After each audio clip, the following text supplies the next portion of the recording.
Hi everyone. I'm actually back here at the park today. So as I actually said, I'll actually make a new video, and not so much just to for the sake of making it, but because I believe that these are things that I actually come across in the course of the day and all over the course of the week. So I actually have been very busy over the last few weeks, and yeah, because I'm actually going to travel soon, and also because I have an event this coming weekend. I mean, as for what event that is, actually I wouldn't talk about it so much until I come to the point that I need to. And but For now, I just want to talk a little bit today about something that I came across, and which was actually linked to my series of thoughts. And yeah, so I mean, as you all would know, the I'm going to make this video about the parallel between narcissistic abuse and NDE. NDE meaning near-death experiences. So it's a pretty controversial in that sense that I think that most of us don't realize that there's something very spiritual about narcissistic abuse. I'm not trying to say that it's good, because it's not good. But when we go through it, we often think about different things as to whether God is there with us when we went through that, why it had to happen to us, and what we could have done to actually stop it from happening.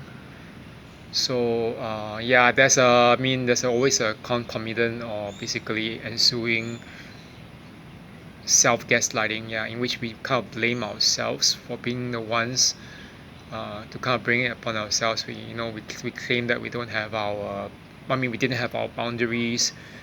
We couldn't say no then, and we didn't just leave just like that. But of course, we know that there's more to it. Okay, so back to what I've said. Okay, about near-death experience. So I actually believe that there is always an opportunity for learning something, even from our trauma. So that itself is not something that I think we would understand immediately, but maybe now, years from now, I am better able to understand it only about maybe 6 years after that abuse. And I mean, it's actually looking back on it, I realized that no matter how bad it was, uh, God actually probably turned it around. What people meant for evil, God had turned it around, and not only did He turn it around for my good, that I might learn more lessons about people for my sake, but that He actually allowed me to level up as a person in my life. So I believe that somehow there is that parallel between a narcissistic, an experience or situation of narcissistic abuse and a near-death experience. Because if you, I don't really know what everyone's respective faith or religious beliefs are, but I believe that somehow, if you have read anything or watched anything about near-death experiences, you all will know that in the near-death experience, regardless of the faith of the person who's going through that, whether the person is an atheist, whether the person is actually a religious person, in whatever tradition, whether it's Christianity, Islam, or um, Buddhism, or whatever. Okay, regardless of that, we know that in near-death experiences, uh, where people actually end up, it's a near-death experience because it actually is a point where they are brought to the brink of death, and just at the very point when they actually everyone thought that they were dead, they came back to life again. They were either resuscitated, or they just, the body just, there was something that happened that brought them back, that snapped them back to the world of the living. So I don't really know as well as I should what this are very what this constitutes of, but in a lot of these near-death experiences, if you have actually read or even watched anything related to that, you all will realize that there are certain common motives or patterns that actually recur in all this. For example, some of them actually claim that there's this experience, actually not just some, actually predominantly a lot of them claim that they could feel as if they are, like a soul or their presence are actually leaving their body and getting detached from it. So they could sense somehow still that their body is in the room where it is, but at the same time their spirit is actually moving around while the body is on the sick bed or wherever it is. And at the very same time, while they experience that, some actually claim that they have had visions of heaven or hell, of basically what the afterlife is. And I mean, for me, I haven't had any near-death experience, thankfully. But I've heard this from my sister herself. My sister being a Buddhist, and she told me that about a friend's friend, who had a near-death experience. So in that near-death experience, that friend's friend had a vision of of different people.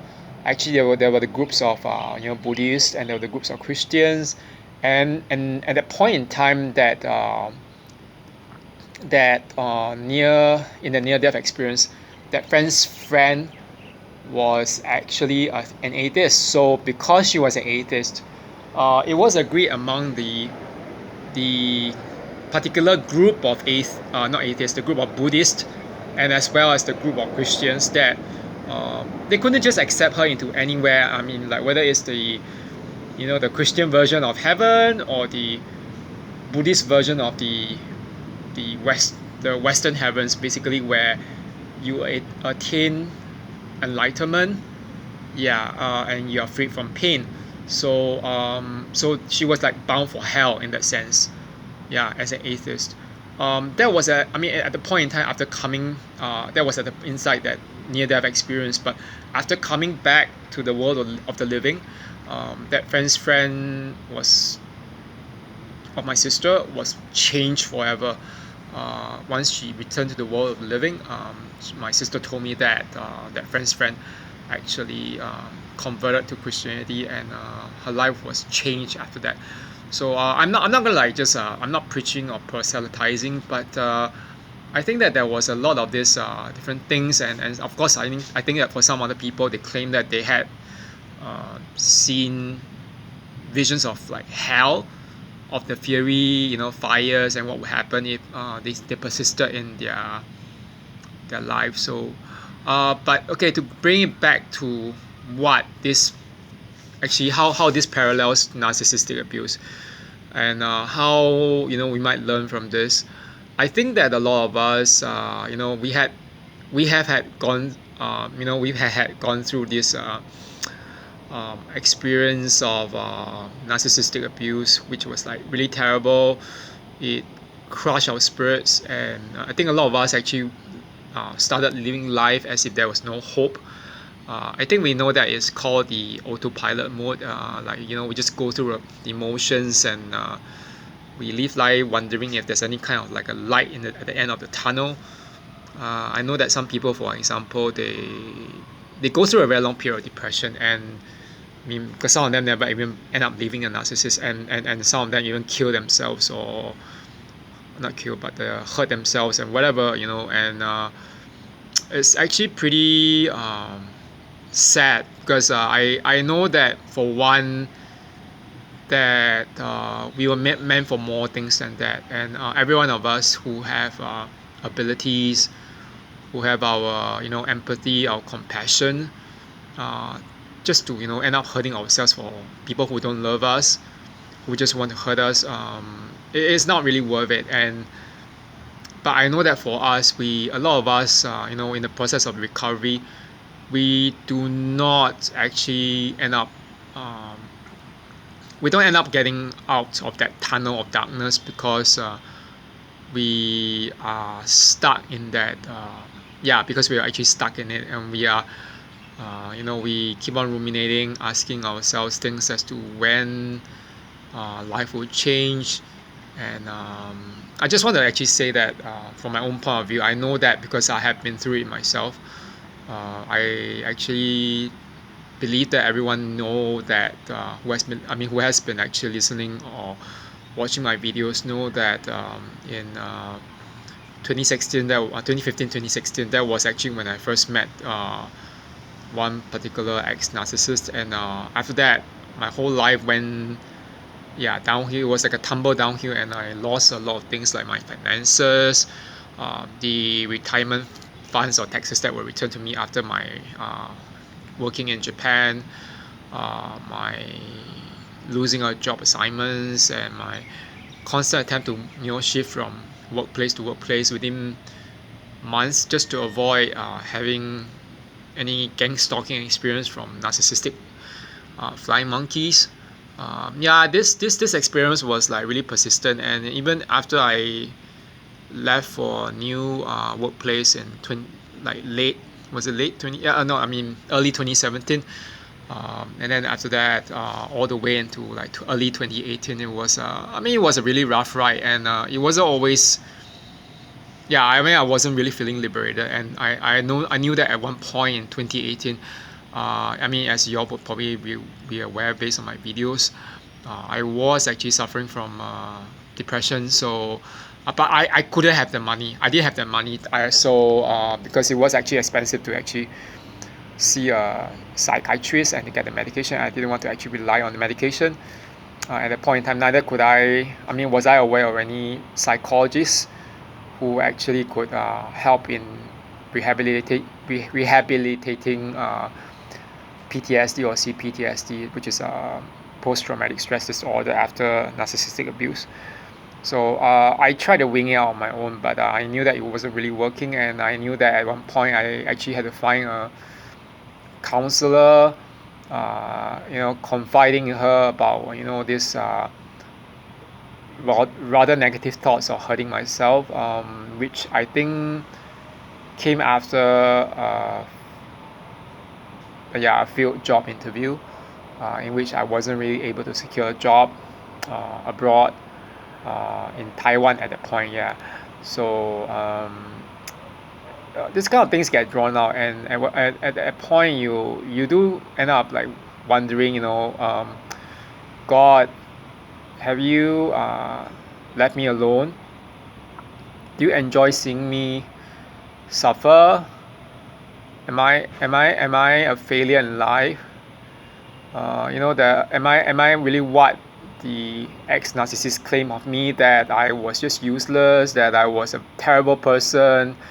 But of course we know that if we can think like that, it means that we are not that, because unlike narcissists, we do have that ability to actually think and to ruminate and to examine ourselves. So that was for me, it was a kind of like a NDE, was pretty much akin or similar to a near-death experience, because I didn't really know. Now in retrospect, I can look back and say, thank God that I'm still here, I'm still alive. I can still be thankful for everything in life. That I got a few freelance job assignments which could at least help me make not just make ends meet, but at least to save up some money before any new plans. And I can actually do things like also buying presents for my family, although I don't really contribute on a major basis to the family income. But I know at the same time that I was made for more, and at that point in time, it felt like a near-death experience, because it was like a lot of darkness, and it was just that whole atmosphere of almost dying inside. And yeah, because I was going through the motions, and it felt like a living hell as well back then, because emotionally was hell, because you kind of end up going to certain flashbacks and certain kinds of moments where you dissociate from yourself. Yeah, you have flashbacks, and when you have flashbacks, that's when you actually end up dissociating from yourself. You don't actually talk about yourself in a very direct first person thing. It's like what I'm going through. But sometimes I know that some survivors of narcissistic abuse, much like other survivors of DV and everything, so we end up thinking, or mentioning or talking about our trauma in terms of this, instead of saying me, I, we use a very detached third person view. So it's like, so for me, I'll be saying like, oh, Kevin went through this. I don't say that to the therapist or counselors, but in a way, I experienced it in a very detached or dissociated way. So it comes back and to me that way. And then even in the memories, the flashbacks, I don't really experience them the same way that people who had fully recovered would have actually experienced this. I mean, in retrospect now, I think it was actually a realization that yeah, that was my unhealed or unrecovered self speaking then, back then. So I just want to actually, why am I talking about this, and talking about the similarities of, like, that whole sense of our body experience, or I mean, or the dissociation that comes about. I just want to say that there is always hope, and I think that most of us think that there's nothing, like, you don't have any light after that experience, but it's not true. A friend of mine just claimed that being abused by narcissists or psychopaths would end up leaving a big hole in the stomach, just like Goldie Hawn's character in Death Becomes Her. He doesn't believe in recovery, and he thinks that everything is going to be, like, oh, constantly trying to fill that gap, the loss of that hole. But it's not true. I remember that actually when I actually just before I left for Australia, and I was actually saving up quite a bit of money, and in my job, I was so full of optimism. I mean, I had the thing, and after coming back to Singapore, because I didn't manage to secure a job, um, that sense of failed immigration had kind of um, actually, yeah, it had brought a lot of scars and pain to me. And then after that, encountering the narcissist even brought out that shadow, that sense of rejection, fear of punishment, pain, and everything that came about. It made it even more obvious. But I think that deep down inside, I know that now, after looking back and even realizing where I'm going now in life, it's actually quite amazing how life changes you, and especially after therapy. Like, that we know that actually people in near-death experiences they end up actually returning to the world of the living. And after that, after their near-death experiences, they become better people, because they start realizing, we need to live a life in love, in hope. So I think that should be the same thing that we should learn from narcissistic abuse, that we aren't meant to be like the narcissists. We were never meant to be like them, because they chose to actually live in hatred, envy, and darkness. But for us, we were born and made in love by God, or the gods, or whoever. I mean, whatever you deem, and even if it's the divine, the higher self, we were meant for something higher, a higher purpose. So my real belief is that ultimately there is a tunnel. I mean, something outside. There's a way out of the tunnel of what looks like narcissistic abuse, or even the PTSD after narcissistic abuse. So there's always hope, yes, and it's always love over narcissism, love and light, love and hope, and all that really represents over the darkness of narcissism. Yeah, because you know that darkness can never triumph over love and over goodness. I mean, I can speak about it now because after 6 years in recovery and a lot of inner work, and also constant working. I mean, not just working in terms of inner work, but working in terms of uh, working in real jobs. I realized that ultimately there isn't such an end that we think it is, but um, there's a way out, yes, and the way out must come from our deciding that we want this life of love and light outside of the darkness. So I hope this will actually encourage everyone.